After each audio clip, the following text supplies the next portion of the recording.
Hello world, it's 10:40 in the morning on the 6th of June 2016 and this is my last video for today.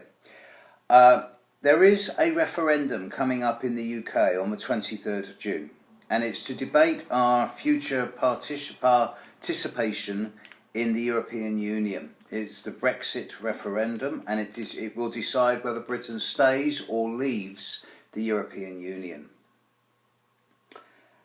I am not interested in the politics around it, and it is not my place on this video at least to talk about my personal preferences. Instead, I'm an astrologer and therefore I need to look at this from a dispassionate, objective, impersonal and detached perspective as best as I can. Therefore, I am looking at the horoscope at the moment that the polls close at 10 p.m.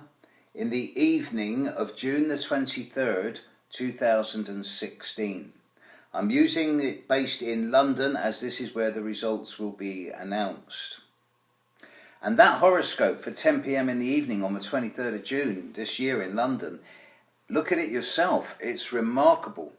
Pluto is exactly rising on the ascendant. That is the mark of transformation, regeneration, rebirth. It is the mark of subversiveness and underhandedness if it's in a difficult aspect, but it's not, it's in a positive aspect.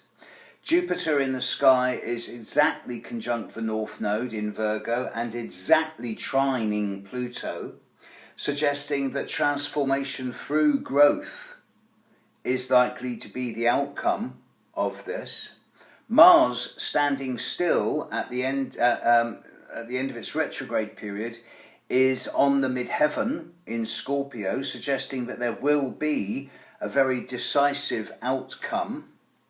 And of course this is 2 to 3 days after the last Grand Cross of this summer. The Grand Cross is on the 21st of June, 2 days before, with Mercury opposite Saturn, T-squaring Jupiter opposite Neptune. You can be absolutely sure that in Britain, Europe and possibly the world, the 3 or 4 days before the referendum, the spin merchants will be going wild with terror stories of what will happen if we stay in or what will happen if we leave. I don't believe any of them. I don't trust politicians. I don't believe politicians. I find it interesting that the closer we get to the referendum, the more the lovies and the celebrities and the rich people, the bankers, the politicians, the film actors, everyone who's done well out of Europe are all coming out saying, please stay, please stay, please stay. And it does remind me of people wanting to stay on the gravy train.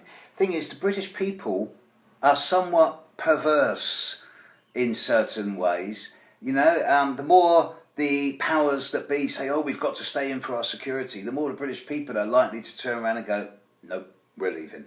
Because there is an inherent distrust amongst the British population of politicians and leaders, and this is not just linked to the UK, I know, but at this time I am referring to the British population. If the referendum result is a close call, if it is within 2 to 3% either way, then no one wins. There will be a large-scale discontent and it will rumble on, and there may well be another referendum in 4 to 5 years' time. If there is a 60-40 vote, or anything close to that or more, it will be seen as decisive. Because Mars is on the midheaven, because Pluto is on the ascendant, with an exact trine from Jupiter in the 8th house, I am minded to think that there will be some type of transformation and new beginning. So astrologically speaking, I don't know, it's a weird one. I'm minded with Pluto and Mars to suggest that the Leave campaigners will be victorious. But at the same time, the moon in the horoscope is in Aquarius, that sign of humanity, and in the 1st house. So there is going to be a big pull towards community.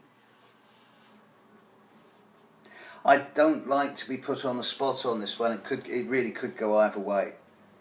But it would not surprise me if I woke up on the morning of June the 24th to find that Britain had voted to leave the European Union, even if it's only by a very small margin. And I am going to play devil's advocate here. No one's talking about this. What if the British did vote to leave the European Union, and then after a year changed their mind and said, okay, we changed our mind, can we come back please? We'll probably be welcomed back with open arms. And that might well happen as well. I look forward to this with interest, and I particularly look forward to watching all the headless chickens doing their very best to persuade other people of their point of view. From an astrologer's point of view, it's a fascinating perspective. There you go, world. There's my current take on the Brexit. See you later. Bye.